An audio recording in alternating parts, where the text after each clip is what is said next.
Good evening, everybody, and welcome to the Tavern. Tiger was in and out. Spieth made a mistake. A Masters champ made a charge with a 62. And I'm going to end the GOAT debate in the NBA. So let's get into it.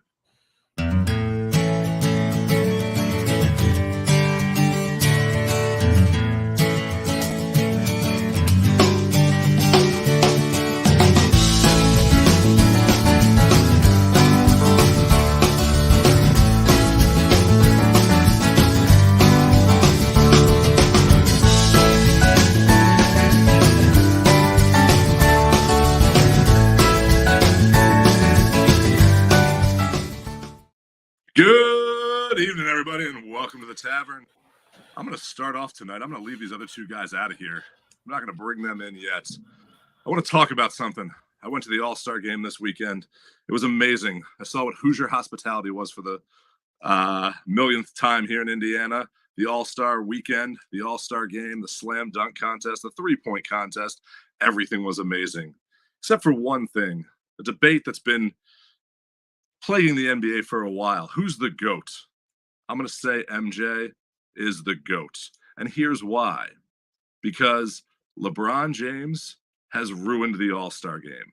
Stephen A. Smith said this week that LeBron James ruined the slam dunk contest by not being in it. But he's not in anything this weekend. He's the face of the league, and this league deserves a better king. The self-proclaimed King James never showed up, was there, but was he really? A 200-point game with no defense because he doesn't want to get hurt. He doesn't play. We have better players out there. We have younger guys out there that can do better. The reason he's not the GOAT is he doesn't want to play. He wants to be the GOAT just because he's powerful, just because he is a great basketball player, but he's not there to win. He's not there for his team. He's not there to do anything else but be the GOAT that he thinks he is. Players like Michael Jordan, Stephen Curry, Larry Bird, and Kobe Bryant, they played the game because they loved the game. They don't miss games. They played all 82. They're out there because young kids want to see their heroes, not sit there and watch their player not play. But the All-Star game needs to be better. We need these young players that have watched LeBron growing up to not be like LeBron. Don't be like him. Take his crown. He's not going to give it to you. Go out there and take it. Be a player. Play basketball because you want to win, because you love the game, and make the game better. This game was great when Kobe was the star. Now that LeBron's the star, it's a little lackluster. So we need another king to step up. So I'm asking the players to step up. All right, guys. What do you think about this? Well, there isn't even a debate. I mean, Jordan's the GOAT. We all know it. And here's is LeBron even the best player in the league year in and year out? Like, there was never a debate on whether or not Jordan was the best player in the league. There wasn't when he played. No. And you could argue that there are years that Steph Curry has been way better. Most years. And I don't put Steph Curry in the same category as the GOAT. So Steph's a great player, don't get me wrong. I wouldn't say he's the greatest player of all time. I still put Michael in that category. I'd put Bill Russell. I'd put Magic Johnson. I'd put Kobe Bryant.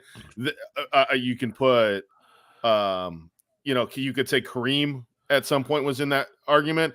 I'm not ever putting LeBron in there, and I'm done with this debate because it's been proven he's not even close. So it is what it is.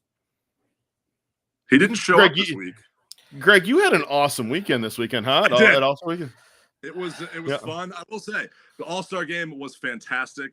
The Pacers organization put on an amazing show. The city of Indianapolis put on an amazing spectacle with the NBA, and it was great for the city here.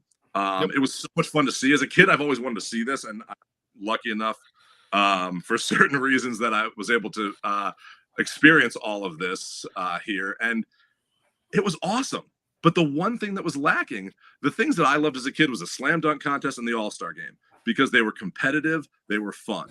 But because your so-called leader of the NBA doesn't do anything at these, he barely showed up in the game. I couldn't even find him on the bench at the end of the game. He didn't play at the end of the game. It's lackluster. A 200-point game. Yeah, 211 points. That's great. But where was the defense? I went back and watched the 2001 All-Star game with Kobe and that generation and AI, and they were actually playing. The final score was like 108 to 112 or something like that. Like, it was actually a competitive game. They weren't trying to injure themselves. They weren't going all out, but they were still trying to win.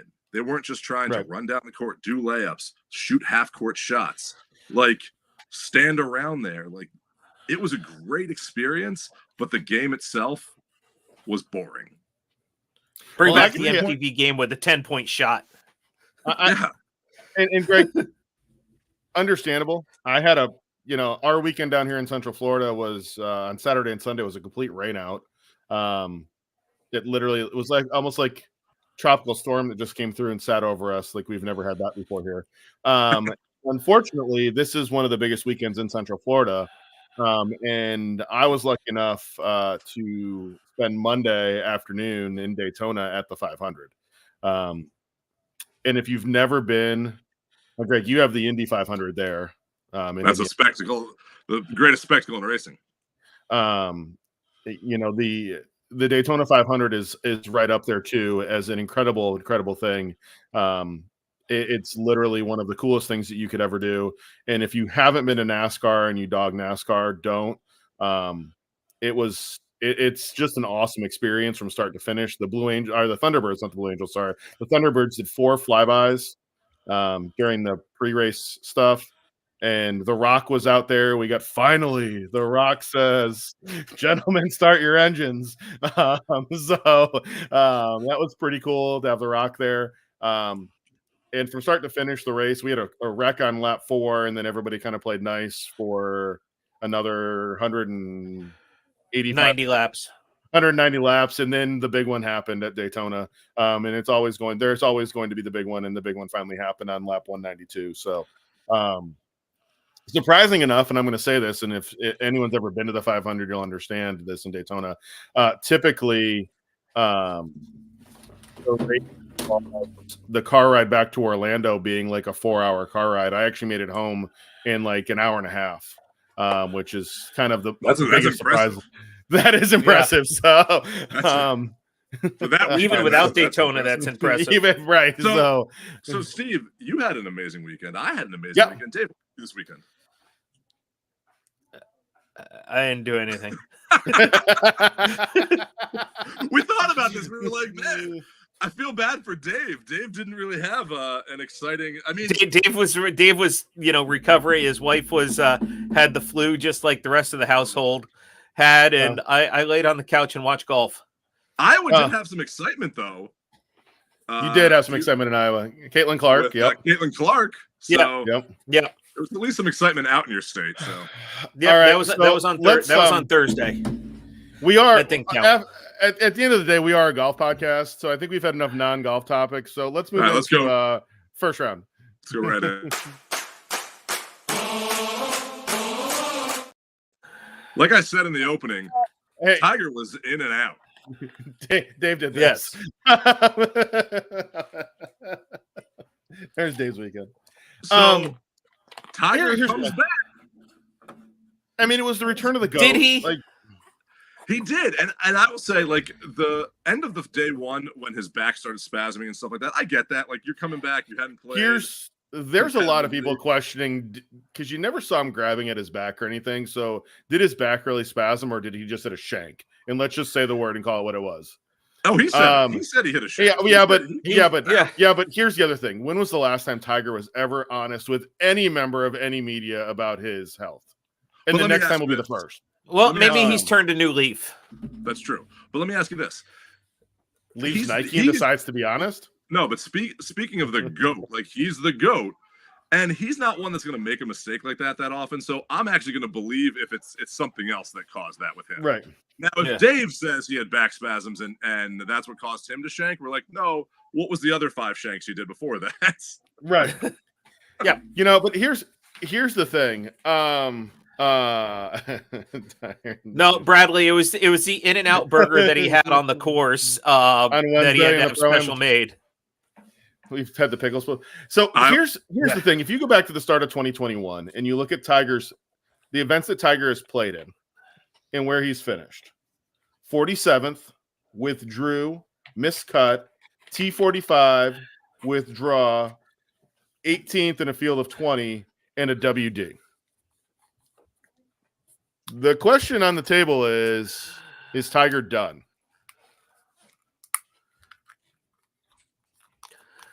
I'd like to say yes, because I think that Tiger, he's not what he was. He's still the greatest. No. He still can go out there and do amazing things. I just think that 4 rounds of golf walking is going to be really tough on him. If he's not playing competitively on a regular basis, playing once a month competitively is not going to do it. No, he's going to have to, do what Jack and Arnie did at the end of their careers and just show up for the majors. And maybe he puts together one more magical run at a major. Will he win again? Will he be competitive in a tournament again? On the Champions Tour or the PGA? Here's my take, and I'm going to just throw this out there. At multiple points throughout Tiger's career, multiple people, Stephen A. Smith included, you mentioned his name earlier, yep. Have counted Tiger out multiple times. He came back after back surgery where we saw him buckling to his knees and won the Players' Championship. He came back after other issues and won the 2019 Masters when they basically had washed Tiger up and said he'll never win again. I will never count out Tiger Woods because the dude knows how to win.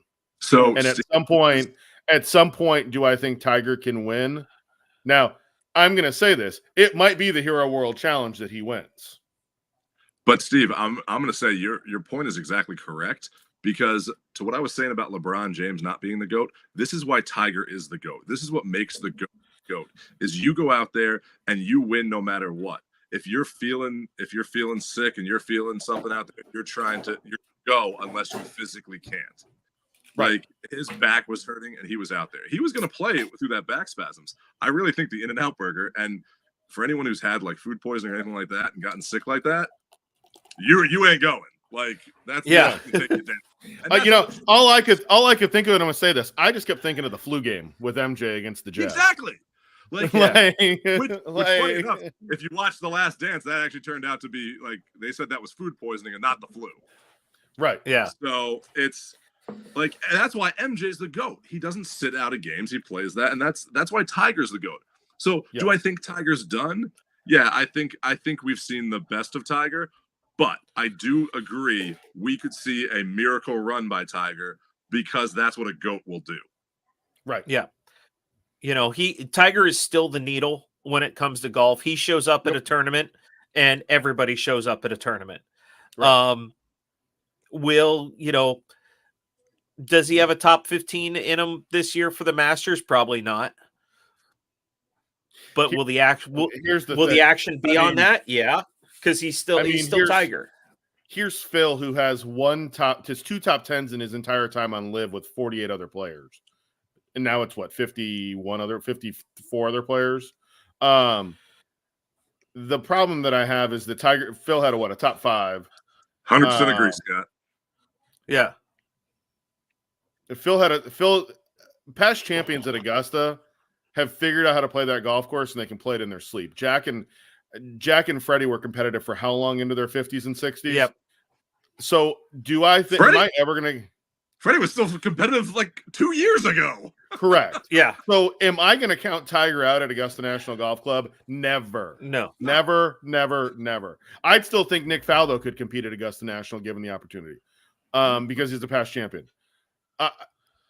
The problem that I think you run into with Tiger in Augusta is obviously the hills. Fortunately, he doesn't have to walk up 10. Only idiots walk up 10. Yeah,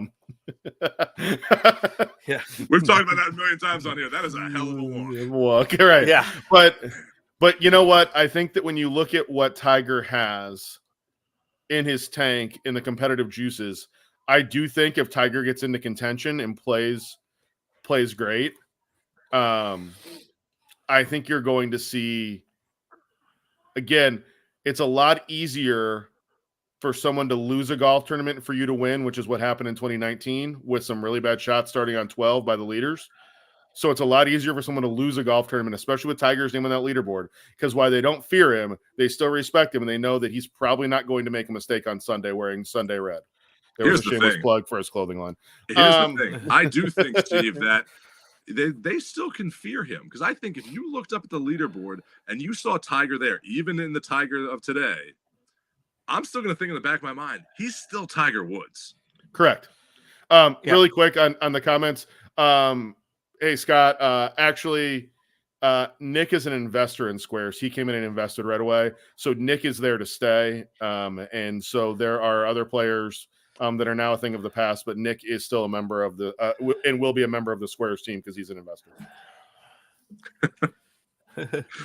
This felt like a shameless plug right there. Yes. Although there might be more of a shameless plug later on. There might be. But yeah, no. And guess what? It's not me. I know. So with that, Tiger does move the needle. Tiger is the GOAT. There's no debate in this. Like, he has done amazing things for the sport. He has helped the sport. And that's what makes a GOAT a GOAT. You grow the game. We talk about that here all the time. Are you growing the game? So if you're a GOAT, you grow the game. So that's what I'm talking about when I was talking about LeBron earlier. He's not growing the game of basketball. He's hurting it. Other players are growing the game. He is. Right. Nope. Now, there was something else that happened this weekend, too, that was pretty interesting. Somebody misread their scorecard. Allegedly, so it's come out that somebody needed to go use the restroom. So is that why he left without looking at it correctly? Okay. Yes, he just signed it. He just signed it. Did he have In and Out too? Is that why he had to go to the restroom? I mean, he might have. It might have been an In and Out related thing.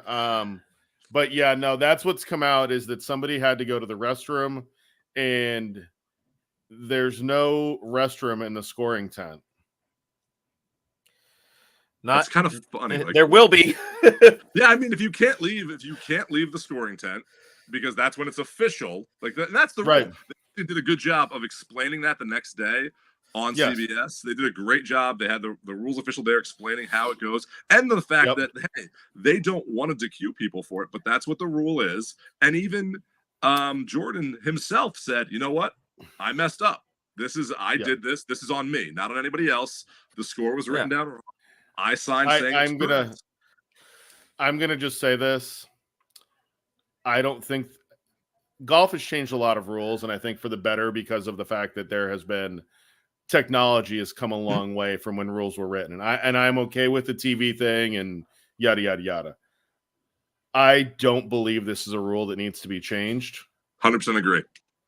Now, there's also the argument that golf is still the only sport where you keep your own score. You don't keep your own score. That your playing partner your opponent keeps it. Well, yeah, but it's not there isn't an official score that just keeps your score. You don't have to sign it. So there's that idea of could golf use some technological advances? Here's the problem. The amount of undertaking that's going to go into those technological advances, and I'm going to say this, and Brad, cue the drinking game drink comment. When you put people inside the ropes that don't know what they're doing, which is going to happen because it's going to be a bunch of volunteers, and you get people looking around going, so if he hits it in the water, what happens there? And they don't know how to keep score based on penalty strokes and everything else. You are going to run into a serious issue because not every shot is on TV. And I'll give you the perfect example of that. I had a caddy in an event one time that it was a caddy that was just assigned, like you could take a caddy with you, and they were keeping the score. And somebody hit one out of bounds that they were also carrying their bag for, and they were like, "Well, what do the white stakes mean?" And I was like, "You're the caddy. Like, that's the same thing that's going to happen here." And they were a young kid that was just getting into the game, so I expected them not to know. But if you're bringing people in, you're right, it could. I look at this the same way I look at Major League Baseball, and I don't want an automated strike zone. Mm-mm. I want the personal aspect behind it. That's the best part about golf is now. Here's the thing: aspect. Are we talking about Angel Hernandez behind the plate or not? Angel Hernandez is not he's not even a barometer. He is. Because if we're talking about Angel, you might be able to persuade me that we need to get an automatic strike zone. By the way, Craig from Talatag commented that he's waiting for tonight's parting shot.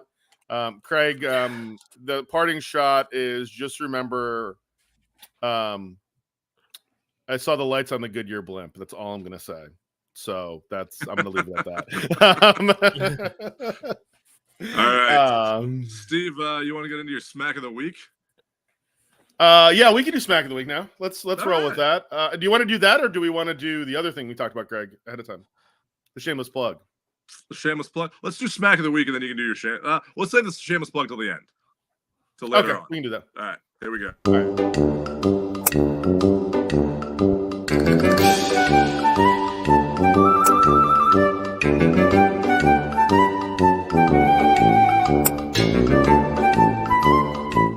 I was waiting until you started shaking your head at it. That's why I was going to let it go until you started getting involved with it. I do have to make it fine. I just haven't had time. All right, so it's our give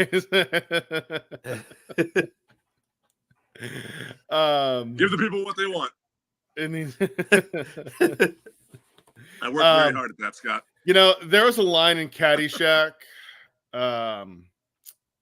Al Chervik says, I should have yelled 2.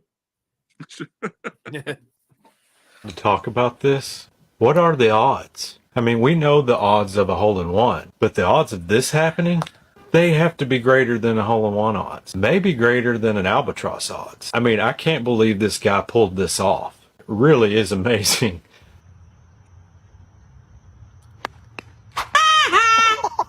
Feeling my nuggets. Oh, how do you hit can you yell 4 on yourself? I don't know what was more impressive. Hitting the T marker, which is that's a feat in itself. Or then No, it's not. That's true. Says Dave. Says Dave.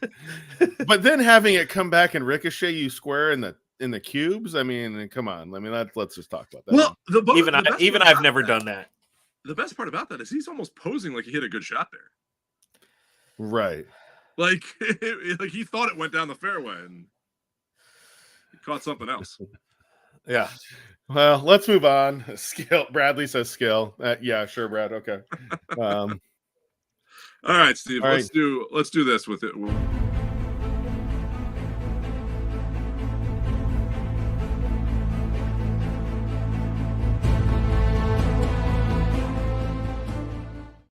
I mean, you've already shameless plugged them so much. So this graph. So a couple weeks ago, we had Bob on from Squares and debuted the new Squares line. And I was sitting there getting ready to have dinner tonight, and all of a sudden, the UPS guy comes to the front door, and there's a box at the front door.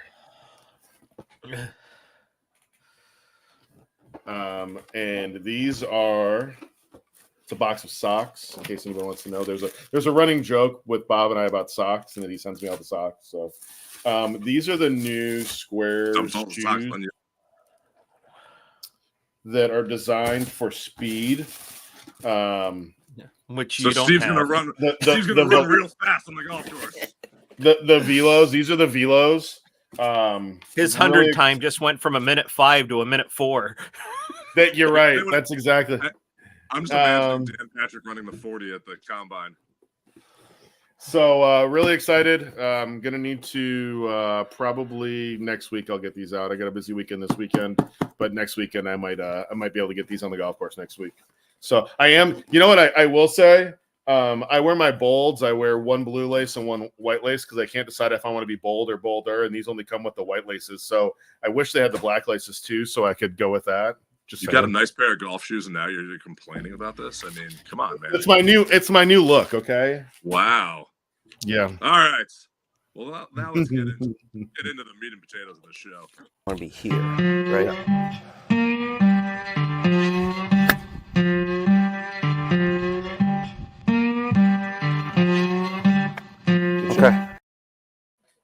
right. We got one of our favorite people that we know. Yes. Coming on the show here. Fellow Penn State alum. So I'm going to plug that. What a 100% of shock. the time. So we are. We are Desert Fox Golf. We are Desert Fox Golf tonight. There we go. Scott Gavesti, how are you, buddy? Hey, I'm doing great, guys. Penn State, brother. Woo! There we go. Scott, thank you for joining us tonight. And I know you joined us a couple weeks ago on our 1 year anniversary show. Thank you again for joining us there. We saw you at the PGA show, had a great time. Dave and I got to hang out with you at the golf tournament. We may have tried to take some stuff from your booth. You may or may not. I mean, there may have been. I'm going full waste management here. You know, hey, I'm just going to comment. Greg, you and I talked about this last week really quickly. Daytona, you can bring your alcohol in and they behave better than they do at the waste management. Can we talk? Like, we don't need to go into detail on that. True. Yeah. Scott, you couldn't go to the waste management this year because you tried. You tried on Saturday, but you got Saturday'd out.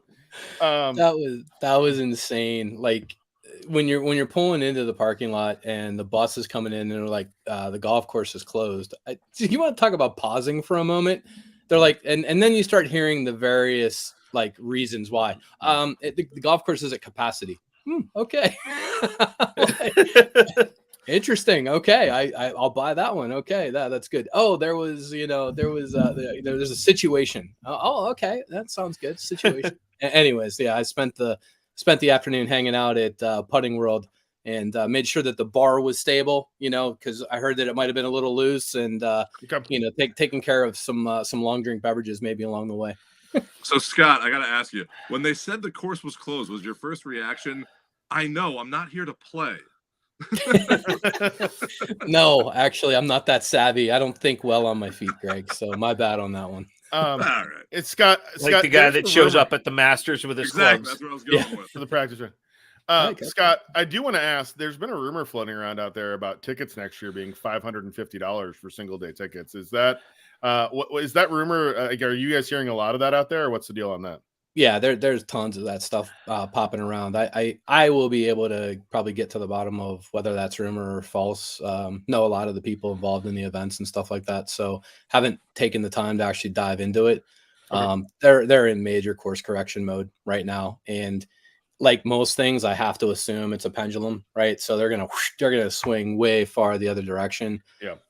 I hope that's not what they do. But yeah, well, time will tell. And like I said, I'll start pinging some people and get a feel for what might be going on. Yeah, we said the same thing. We hope the pendulum doesn't swing too far the other way because this is it was a special event and it should be fun. They just went a little too far this year. Right. Yeah, I mean, you get it. I mean, I can't believe how many people I met that flew in for the event. I mean, just it's astonishing. Like I said, even whenever I went to Putting World, I met this, great guy just kind of sitting there. He's from Tennessee area, if I remember correct. I'm trying to remember where he was from. Memphis, I think, right? That's Tennessee. That's and just talking about why they came down. They got an Airbnb, blah, blah, blah, right? And then we were out at grass clippings, for an event for the Malbon Party Tour thing, hung out with, Jeff and the guys from Dormy, right? Jeff and Todd. And you're there, and we ended up inviting a guy because we only had 3 of us. We invited a guy, and he came out from New York by himself, right? He's just part of the Malbon crew, right? And he's like, "Yeah, I wanted to come out and check out the event and everything." And I'm like, "Holy crap!" Like it's just it's in my backyard. It's been there for 30 years, so it's hard for me to get my head wrapped around how many people came in from out of town to experience that event. Yeah, no, that's awesome. Scott, let's get back on Desert Fox. By the way, Eric's video the other day definitely was the best post on social media. Yeah, that was hilarious, and I had a good laugh at that. But dude, it's a gift. I mean, I'll pause you real quick, but I mean, he's one of the most creative people. I mean, he's an engineer by trade, right? So he's wicked smart. Way smarter than a lot of the people that I know, and he's super detail oriented and all of that. And then he pulls this kind of crap, and I'm like, what the hell? He like, hey, crazy content idea that I thought up at 4:00 in the morning, went and hopped in my car and videoed this. I'm like, dude, like that's hysterical. It's just he's just a creative dude, like across the board. And so it was a lot of fun to post. You had a great comment, so I appreciate that. So on our show a couple weeks ago, on our 1 year anniversary show, you debuted the new speaker on your website. Since the show, how's speaker sales gone, and what's going on with the speaker? Well, a couple of things. Number one, happy anniversary, gents, once again, and thank you very much for having us on there for a quick. Cheers.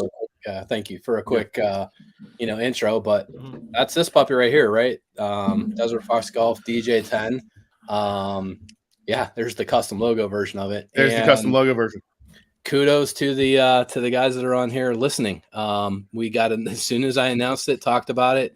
I think there was probably at least 3, maybe more people that hopped on there immediately and purchased a speaker.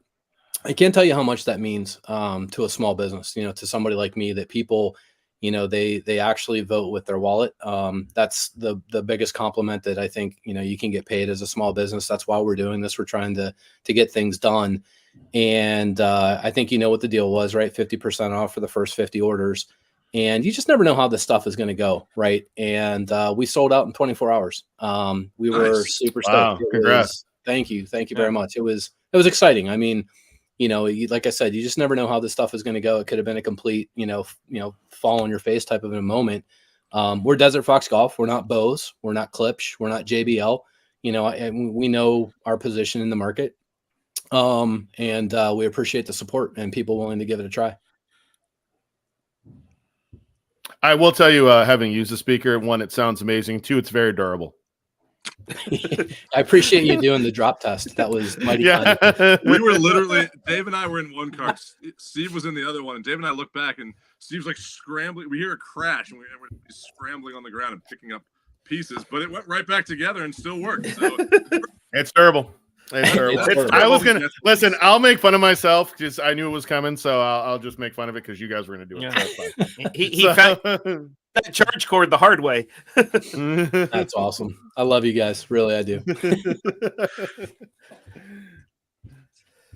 So Scott, I got a text the other day from one of my buddies, and he just sent me a picture, and I have it on my phone. I'll just show it up here. He sends me a picture. And it just goes, great product, and he tried it out. So my buddy Jeremy is a fan now. So that's awesome. Thank you. Tell him to tag me next time. I'll repost. Oh, he didn't post it. He just texted it to me. Oh, he just texted it to you. Yeah, oh, okay. That's Jeremy even better. like, That's cool. He goes, great product. He's heard about it through you, and you met him down there. So yeah. Just want to give that heads up. Good. So, but. When we saw you at the PGA show, you had some new customizable products like a can cooler. Can you talk about those and what that process for the can cooler looks like there?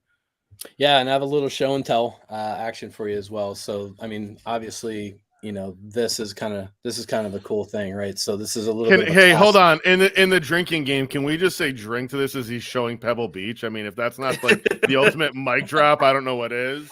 What is your hey, keeper of the drinking game rules? Can we add that into the drinking game rules? Name drop on a product. I like that. Yes. I think that seems reasonable. But no, we do have a couple of can coolers. These are built for 12-ounce cans. You can see the wall. That's still a double wall stainless steel type of a design. And it's just incredibly small, so, that the thing that's nice about that is when you're drinking out of this, you're not drinking out of a bucket that can hold 52 different versions of cans. You can hear from my cavalier attitude that we clearly don't think that that's the optimal experience. And there are 100% of, we know that there are people that just, hey, if I'm going to buy a can cooler, I want it to fit everything that I could possibly ever drink out of it. We think about things differently. We believe that things should be designed for a purpose, and you'll see that kind of, resonate across all of our products. So 2 different can coolers. This was actually made for a local golf course. This is Springfield Golf Course here in Arizona. And you can see the 2 different designs. This one here has the steel bands on the top. And then this one is solid white. So there are different types of designs that we do. And some, we think look better than others in terms of like where that cutoff line is. But those are the 2 new additions to a product line that we call Drink Aid. So you guys have been flashing the Swing Aid and things like that, the tumblers, right? That was the first one that we came out with. That's a drink tumbler designed to look like a energy drink. You guys know the drill with the nutrition label on the back of it. We can do pretty much anything with those designs. So that's the two can coolers. We just launched that at the PGA show as well. What I like about this one that you changed is you got the wider mouth on this one now as compared to the original design. Hold on, I can show both. I was going to say, I actually have one sitting here. There's the two of them. Yeah. And so that right there, that's actually a great example. If you can throw that up there again. Sorry, Greg, I'm going to have you throw that up there again. But you can see that one that's on the right-hand side. I guess it depends on which way you're looking at the screens. But one has a small opening, one has a large opening. And as a design team, Eric and I, we drank out of it and we're like, you can put it down now. We looked at that and we said, the fluid doesn't come out of there fast enough. It's not a great drinking experience. Where does your lip touch the lid? Are you touching the can? Are you not touching the can? Those little details are the types of things that we do. And then we redesigned that lid, submitted all of the design for manufacturing to the factory, did a prototype, everything from, an air release, so that it flows properly. It's a lid, and a lot of people are like, what the heck, dude? It's a lid. Why, what's so hard about that? Why you just tell them to get a new lid? They didn't have it. They didn't have a new lid, right? So we designed it for them and basically sent that over there. The can cooler I was showing you, we actually have a Chinese patent on that can cooler. We can all laugh. I'm not entirely sure what that's going to do for us, but at the end of the day, it's our design. You know what I mean? It's kind of cool. We'll see how long it holds up. But that's the type of stuff that we do. We see things that we would like to improve. We think other people will appreciate those small details, and then we build that into our products and make them broadly available. So I appreciate you actually pointing that out. It's a very subtle thing. It doesn't really seem like it's that big of a deal, but tell me it doesn't make that experience a lot better. Well, so Scott, that's the perfect thing. We like customization on this show, and so you have all of this. So you're not only just doing the customization like you talk about, customization like that on there, customization on the speaker. You can customize the back of the Swing Aid and everything that's on there. You put all of those little details in there. So can you go more into what, you talked about the little details that you put into the design and everything, and always improving in that passion. What's that like with the customization process? Yeah, I mean, so with respect to customization process, right, the vast majority of what we've done to date is the concept of logos, taglines, those types of things, and adding that to our products, right? So as you know, you guys are putting up a bunch of different products. Those are standard products, right? And you need to have those so that you can do a direct-to-consumer, sell that on Amazon, sell that on your website, those types of things. But there's a whole nother side. There's our cooling towel there with the fox head on it. There's a whole nother side of the game. And where we first stepped into it was with tea gifting at golf tournaments and events. And then you start looking at your higher end golf courses that want to bring it in for member guest events, member events, right? And they want to put their logo on it. They want it as a keepsake or a memento. And that was something that we've always had in mind, with the phone caddy since day one. Some big guys that, we've worked with, right? This is golf.com.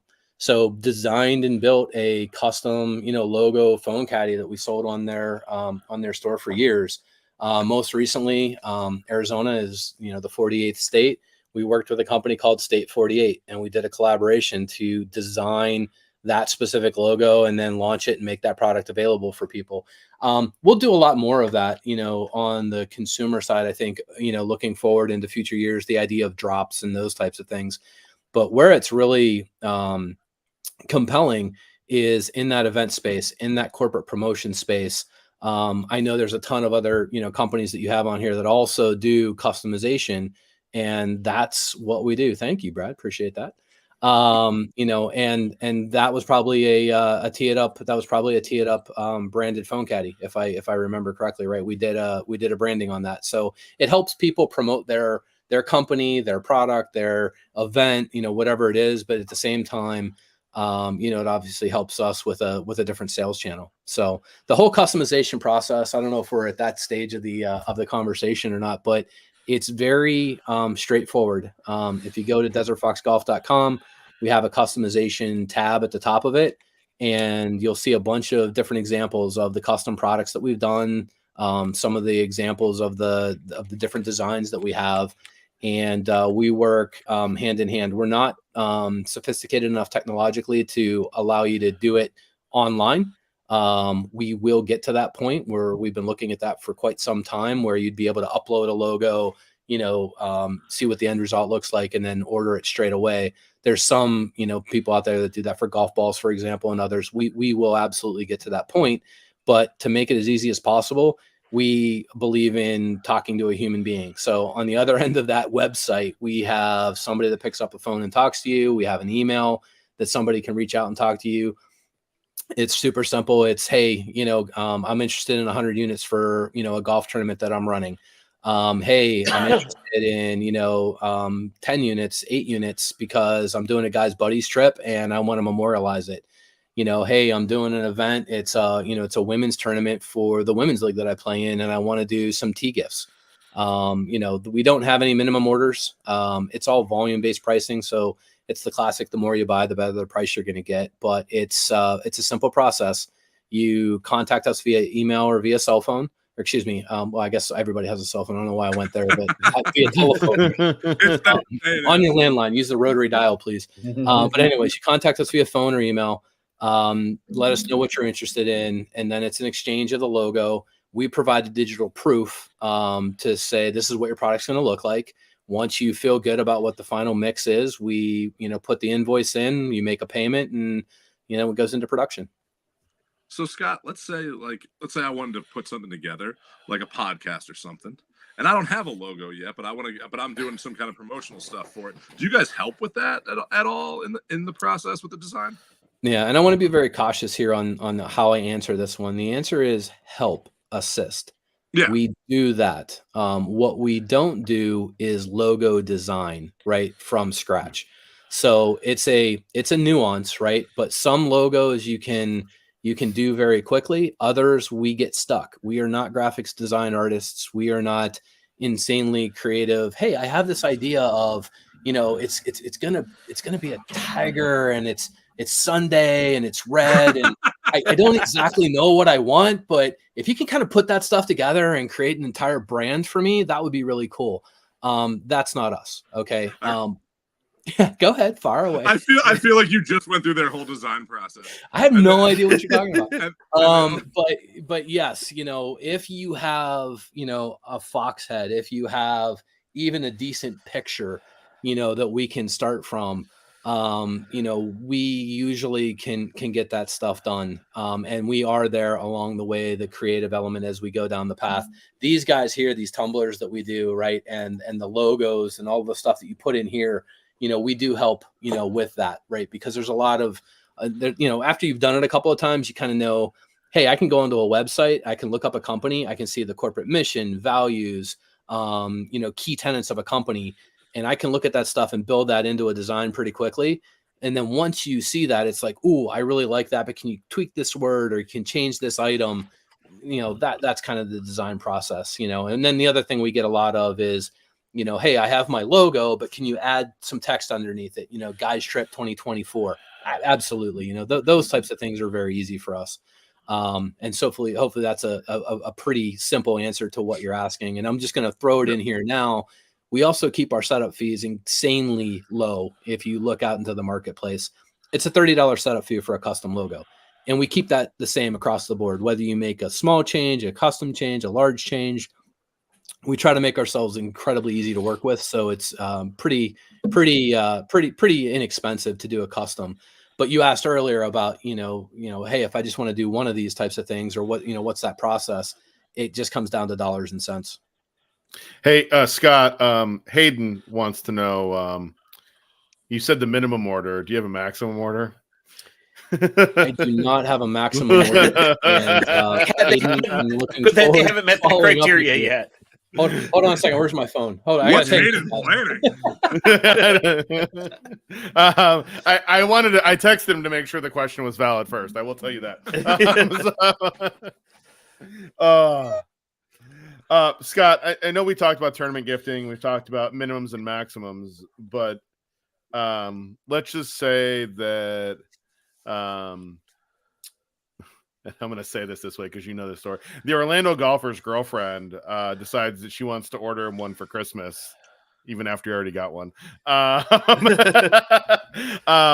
Do you guys do custom like one of ones? Will you guys do a custom one of one? Is that something you guys have the ability to do? Yeah, we do. And I also want to draw a delineation between personalization and customization, right? So personalization is, hey, I want to do a phone caddy and I want to put, Steve's name on it. I want to put Dave's name on it, right? For you, Hayden, right? It's like, hey, I want to put my logo on a phone caddy. Again, we will do a single phone caddy, right? But it's going to cost you, over $50 for that, right? There's the setup fee, there's the cost of the phone caddy, there's no volume that's built into that, but we do those things. The only time that it starts to get a little bit tough is in our busy season as we're getting into the events and all of that. And, we're trying to fulfill Hayden's 1 million unit order and we're a little bit behind. That can get challenging, for us as a small company, but, yes, we do. We do that. We have started to look into personalization. It opens up a whole new market, like wedding gifts, for example. You have a bachelor party. Well, I guess that's before the wedding. But if you're doing a groomsman's gift or you're doing something like that, these could be really cool items. But you probably want to put, everybody that's in your party, and it's a combination of both custom and personalized. And we are starting to step into that. We're not doing a ton of it, but ask us, and the answer is probably going to be let's take a look at it and see what we can do. That's one of the benefits I think of not having it as an automated thing on a website. You call and talk to us, and chances are we're going to figure something out for you. I think Hayden just really wants a Golfing Dad's Tavern one. That's what I think he's trying to ask. I mean, I'm not mad at him for that. I mean, exactly. I'd be more than happy to do that for him. So yeah.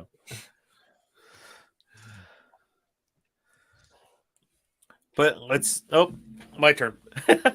I'm sitting here waiting. I'm like, I was gonna text you like, you twice in a row.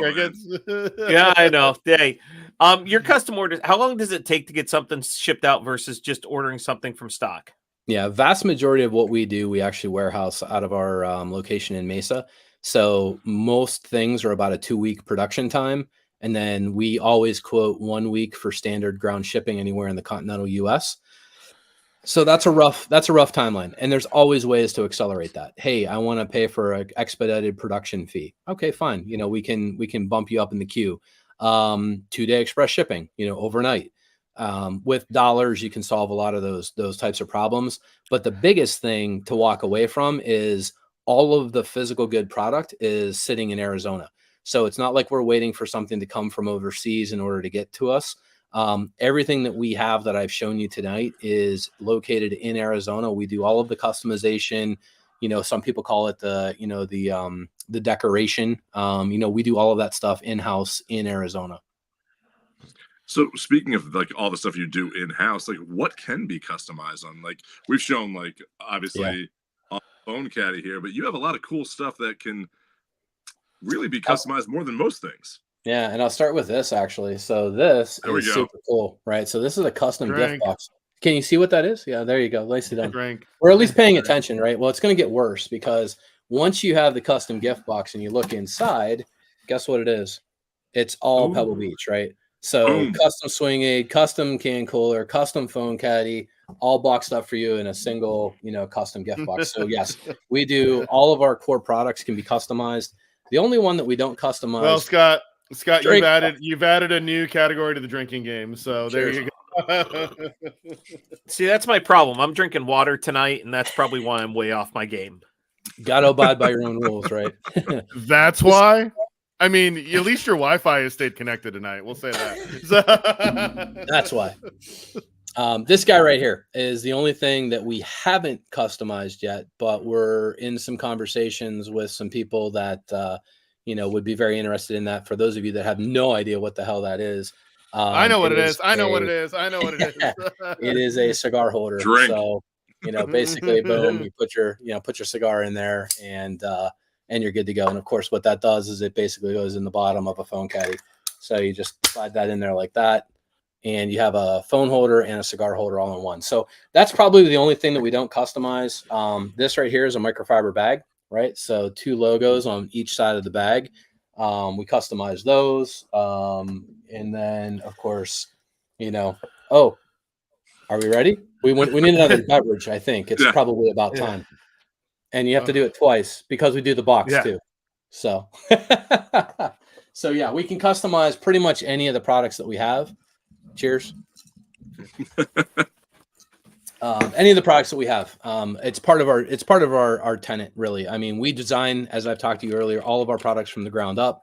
Customization is one of the reasons, why it's important to us. And frankly, when you look at that speaker, this entire surface is customizable. A lot of times when you go buy a speaker, they're going to try to print your logo on that grill.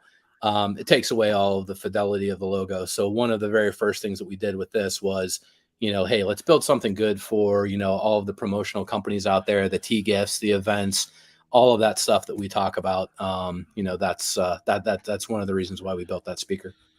I'm going to talk about that speaker real quick, because the things that I really liked about that was, one, if you hold it up, the knob in the front, like that you can push it and out to turn the volume up and down if you have to do something really quickly.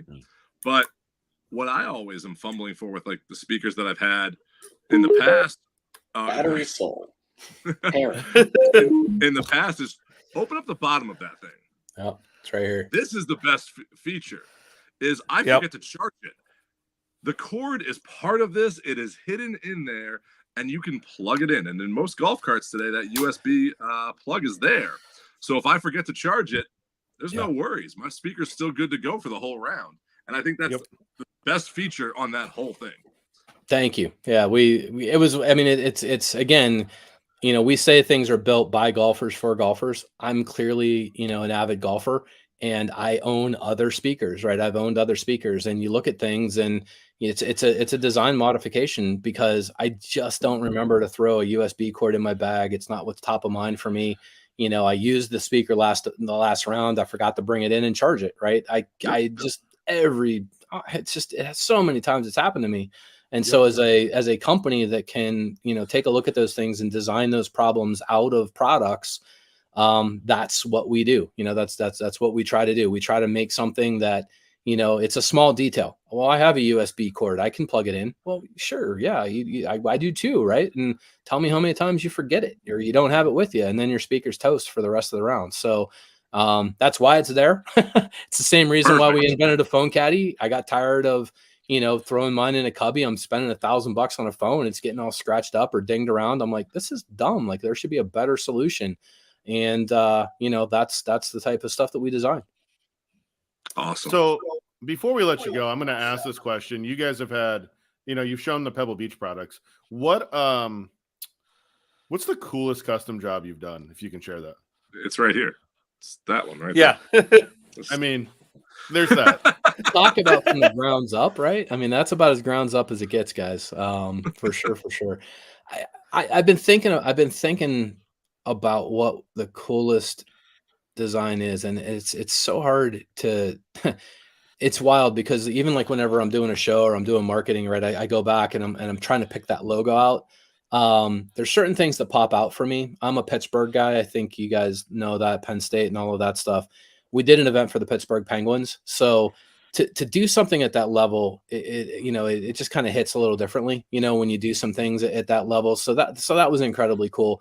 I will admit, when we did the New Year's Eve Pebble Beach thing, that was huge. You now are a vendor in the Pebble Beach system. We did a New Year's Eve phone caddy plus drink aid, swing aid, tumbler for those guys. So those types of things, I think, they hit pretty hard. But like the coolest logos, honestly, I've just seen some really cool charity logos. I don't have a favorite. I don't have that one that really stands out. I think I'm still waiting for that one to come along. But hopefully I'll be able to answer that one sooner than later. Nice. And if someone, we'll wrap this up and let you go. I know we're keeping you tonight. Sure. If someone's looking for you to find their products, where can they find you? Yeah. Easiest thing to remember is sales@desertfoxgolf.com. Shoot us an email. My guy Logan is our inside sales. Logan. Yeah. The new dad. If you email him, also tell him congratulations. He's a new dad. He's a new golfing dad. So he is a new golfing dad indeed. Yeah. So yeah, sales@desertfoxgolf.com. And as I pointed out earlier, go to desertfoxgolf.com, and there is a tab up there, customization. Logan's at the bottom of it, so smiling at you and reminding you to send him an email or reach out to him. And like I said, it's a pretty quick process. We do have some other people that might end up, he might pass that off to handle the order. But shoot us an email, give us a call, and we'd be more than happy to help you. Awesome. Well, Scott, thank you for joining us tonight. We appreciate it as always. Dave, upside down, flip Dave. it over. Upside down, Dave. That's just the way my day is gone. All right. Wow. And Scott, thank you again. And we look forward to seeing you again in the future. And can't wait. We need to design some Tavern Aid bottles here. So we'll be in touch with you for those. It's on the list, my man. I'm ready to do it. All right. Thanks. All right. More Thanks, importantly, Scott. we are Penn State, baby. Hey, thank you guys so much. It was great to be on here again. Appreciate what you guys do. Thanks, Scott. Appreciate Thanks, it. Scott. See you. Bye. I mean, that's always fun. What I like is the people we have on the show. I like helping promote their stuff because they're great products that are out there. But like with Desert Fox and stuff, I love going into like my local courses here and seeing a rack of these foam caddies, yeah, there and seeing how successful they're doing with these. So it's a great product, and he has other stuff that's out there. So check him out. You know what I always like is it happened. You guys had already left. It was that Saturday after the PGA show. You guys played in the morning, and then I played in the afternoon. And I went in to grab some lunch, and I'm standing there at Orange Lake, and there was a guy that had 2 phone caddies on his cart, and he had this big, massive cigar clip. And I was like, "Is this your cart?" And he's like, "Yeah, why?" And I was like, "Do you not have the Desert Fox cigar holder?" And he looked at me and he's like, "What are you talking about?" And I showed him mine, and he literally went online and ordered it right away because he thought it was the coolest thing ever. So, when you see, cool products and you see people get to use it in the wild, as we like to say, it's always nice to have those conversations. So, I thought you were going to say that you walked up to his cart and thought it was yours because there was so much stuff on the side of the. I mean, there's that too. So there's that too. The Steve McMillan starter kit. Yeah. Well, Right. there's nothing wrong with that. There is nothing wrong with that. All right, let's get into last call.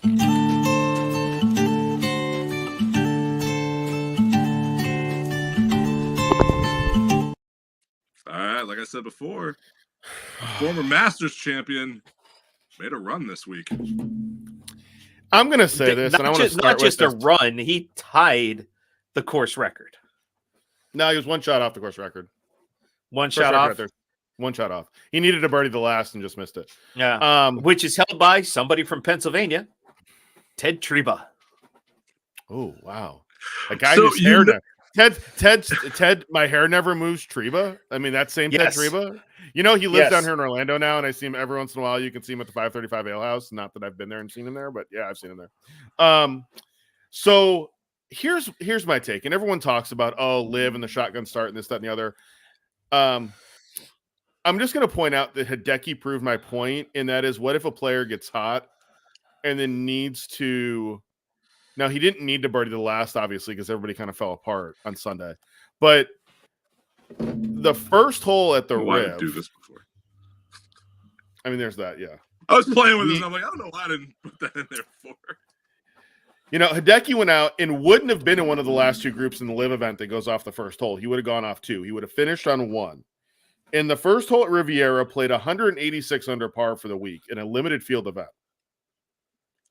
And just in case you want to know how they got to that 186 under par, it was 16 eagles, 158 birdies, 65 pars, 2 bogeys, and then Dave made 1 double bogey there. Would you rather finish on 18 at the Riv if you needed to make a birdie, or 1 at the Riv if you needed to make a birdie?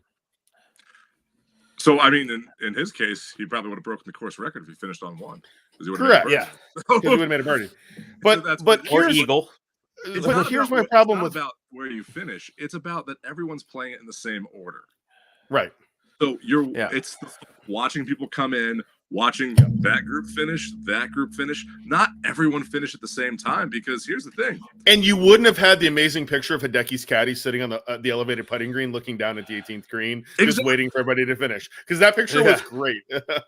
Exactly. Like when you finish in a scramble, even if you're playing in an event like a scramble where you have a shotgun start just as a amateur, Sometimes you don't know what's going on out there. But if you're Hideki and put up that run, you get to sit and wait and know and watch people come in and hope, and there's more excitement behind it. Yeah, I mean, the dude had 3 turkeys on his. He had 3 turkeys on his card, not 3 birdies, 3 turkeys on his card. You're not getting that one. Three sets of 3 birdies. Yeah, 3 birdies in a row. Yeah. I mean, it's not bowling. We're talking about a guy. It's I'm just like you're off the road reference. But like you're in Dave world there. But we're talking about a guy who played some great golf on Sunday. And again, you shoot 62 on Sunday. We've said it on here before. You shoot 62 on Sunday, you deserve to win. Unless you're 10 shots back, you deserve to win. Here was my problem with what happened on Sunday. And TV pointed this out because they had to. They didn't have a choice. At one point early in the round, you had a 1.5 gap in between Luke List and Will Zalatoris and Patrick and Xander. And they had to bring the rules official in because of the gap that was between them. Now, did Patrick and Xander catch up? They did. They finished in position. But at some point, you have this 1.5 gap. It wasn't like the weather was bad on Sunday. It wasn't like we were dealing with rain.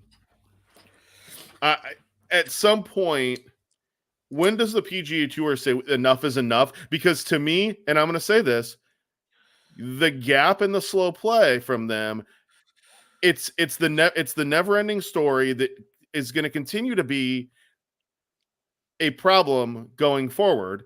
And I don't understand. I'm going to say this. If we go out and play golf as friends, we're going to play really quick because we know what's going on. And we hey, let it fly. Let's go. These guys are best friends. They play together all the time.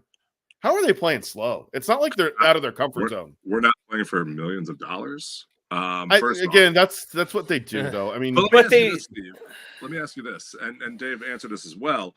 If it came down to, let's say, Cantley at the end of the round, and he's 1 stroke in the lead, and you now penalize him a stroke or 2 because of slow play, and he loses, or it goes to a playoff because of a slow play penalty, do you really want that being the outcome? I feel that's the equivalent of calling pass interference on a judgment call in the Super Bowl. But, okay, so isn't it the same as signing for an incorrect scorecard and getting disqualified? No, because that's actually they're not disqualifying you. You're writing the wrong score down. That's causing you to. That's almost like cheating in a sense. Slow play is bad. I'm against slow play. I think it needs to be fixed.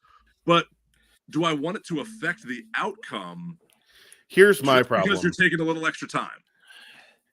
Here's my problem. A lot of extra time, but when you look, yeah. Well, but here's the problem that I have with it. It's the same person, and at some point, you're letting him control what's going on. Versus the idea of the rules and the idea of everything being in play here is you have to protect the field. And if you're not protecting the field, then you've got a problem. And that's my issue with it, is that you're not doing anything to protect the field when it's, I get a one-off and you're going to run into a problem where you ask for a rules official, you ask for this, you get a bad lie, you get a tough bunker shot, maybe you dump one, Bin Laden one and hit it in the bunker twice. But I just feel like at some point the PGA Tour really needs to have a long, hard conversation with Patrick Cantley. That's how I feel about it. So let me ask you this then. So I'm going to go back to Aaron Hills and what happened with Dustin Johnson with grounding his club. That wasn't at Aaron Hills. That was at Whistling Straits. Whistling Straits. Yeah. So it's the kind of that same thing. Like, I almost think there needs to be this, hey, here's what we're telling you in advance. This needs to happen. If you're not doing this, like if you're not keeping up with the pace of play, it's going to hit that, and then you need to enforce it. Here's the problem with what happened at Whistling Straits. They hand you a pin sheet with the rules on the back of it. It's your job and your caddy's job to read the rules. Dustin nor his caddy read the rules on the rule sheet and didn't know that. That's on them. That's not on anybody else. And I'm going to say that. That's on you. No, that's what I'm saying. That's what I think they need to enforce more with the slow play thing. They need to do it before everything starts. and say, Right. hey, this is now the rule. You have to be like, because it could be if the group in front of you is just playing faster and that's causing you, you have to be playing at this pace. If you are not playing at and it is Yeah. your fault, then after the round, we are going to penalize you. See, and I don't think, and here's the problem that I have with the rules. I don't want to wait till after the round to penalize somebody. I want the penalization to take place during the round because you need to know what's going on and you need to come out and tell somebody, because at that point, you wait until after the round. They don't know what's going on. They think they've done this. They think they've done that. I'd rather know in the middle of my round, hey, you're being penalized for slow play because you're out of position. You've been out of position 106 times this year because that's what you do, Patrick Cantley. So you need to really go ahead and pick up the pace of play. Now, here's my other take.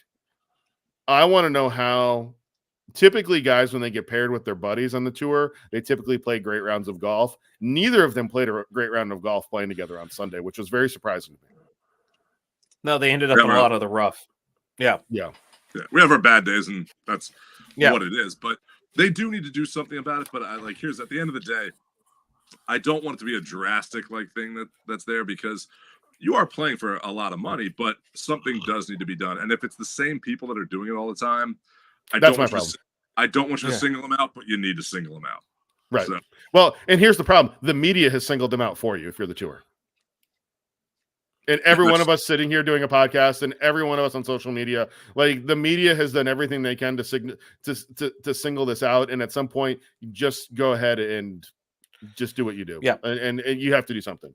Now, on a better note, welcome back to the PGA Tour, Will Zalatoris. And I feel like came back at the Hero, has played a few rounds since then, has played great. Again, another player that switched to a lab putter. And you guys met Bill PGA Show week, obviously on that Monday night. He came out and played some golf with us under the lights. But love to see his product doing well. So congratulations to Will. His putting stroke looks way better than it's ever looked. And the ace was really cool. And it came out yesterday or Sunday that he had a close family member pass away earlier in the week. Was kind of playing for them. So kudos for you for playing so well, making that hole in one. And that's just, it's a storybook week for you, Will. And let's hope the storybook weeks continue, because I'd like to see you get a W here soon. Yeah, let's see him keep it going, keep the great play going on that. So, with that, congratulations to Hideki. But let's get into let's go to Mexico. Mexico. All right, Dave. The three Caballeros. So are we going on?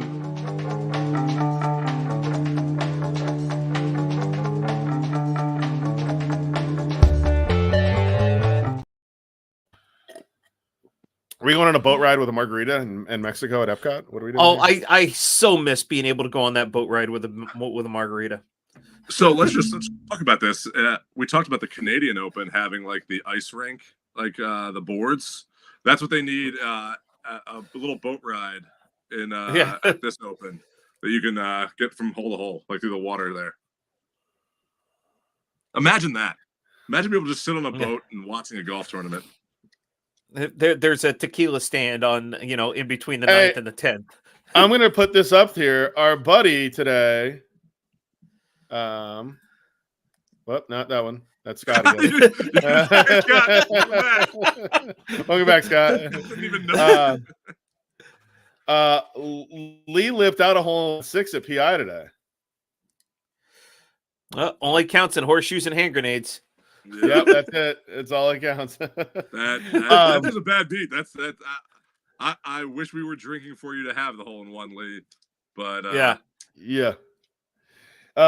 So Dave, what do we Tony Finau? This was the event Tony Finau last year won, and then went out and played the Lit Par 3 course with his kids afterwards, which was awesome. To see a champion do that. I had Finau last year. That's about it. There's only 3 players in the top 50 there this week. Yes. So Finau, you're getting 8.5 to 1 right now. Shocking. Nikolai Hogard, 14 to 1, and Keith Mitchell at 22 to 1.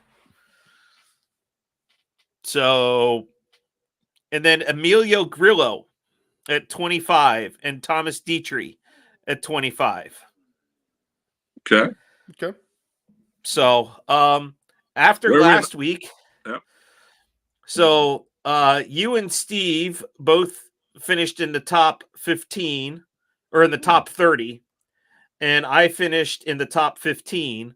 So based on Greg, because Ludwig finished lower down the totem pole than Colin did.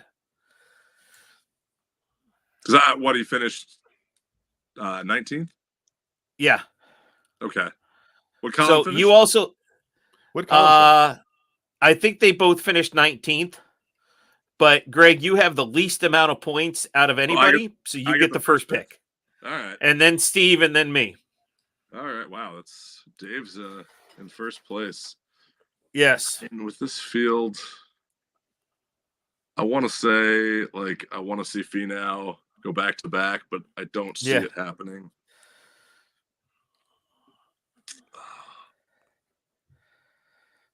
I'm going to go to our neighbors to the north. I'm going to go Mackenzie Hughes. Ooh. Good pick. I'm going to take a Canadian. Hopefully, it hasn't worked out for me so far, but I'm gonna go with it. He is down there at 55 to 1. Okay. I'm gonna go with a player who has had 3 top 20s in this event the last 3 years. Mm-hmm. And always plays well here. In Patrick Rogers. Damn, that was almost my pick. That was almost my pick. that was my pick. Well, I'm gonna have to go back to back then. And I'm gonna take because Patrick Rogers was my pick, so I'm gonna have to take Tony Finau. All right. Didn't think I would get him. I had Patrick Rogers circled and highlighted on my sheet there as my pick. I did. I had another one in case you did take it, Greg, and I was going to take Maverick this week, but thank you for leaving Patrick there for me. Okay, I thought about Patrick, but I was like, you know what? I'm gonna go back to our Canadian friends and hopefully get them a win. Maverick McNeely coming in at 50 to 1. That sounds about right. Yeah. He's been playing some good golf though, so I will give him credit. Yeah. He's been playing some good golf, and I feel like this is a golf course that he could win on. So, that was my other pick. But I went with somebody who's been steady Eddie at this golf course and played well there. So I'll take Patrick. I like these events because this is an event where some of the players that aren't the well-known names out there can make a name for themselves and have a good week. So I want to see another great event. So hopefully the Mexican Open lives up to that. And with that, great show tonight, boys. Yes. Cheers. Thank you to Scott. Thanks, Scott, for joining us. And look, I held it up right. That one. Yeah, good job, Dave. Good job. Yeah, and you're drinking water. Get your FanDuel picks in for those who are in the FanDuel league. I already did. I need to do mine. So, hope everybody has a good week. We'll see you next week. Mexico this week, and next week the match. The match is Monday next week. From the park. Yes, we're gonna have to a public golf course that's trying to grow the game that charges $240 a round. Yeah. All right.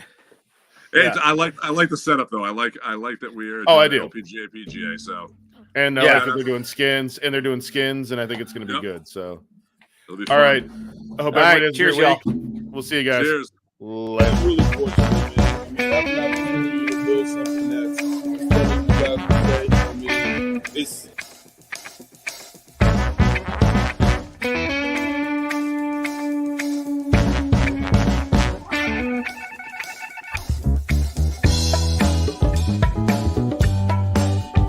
talk about growing the game and doing some different things. And I want to bring credit.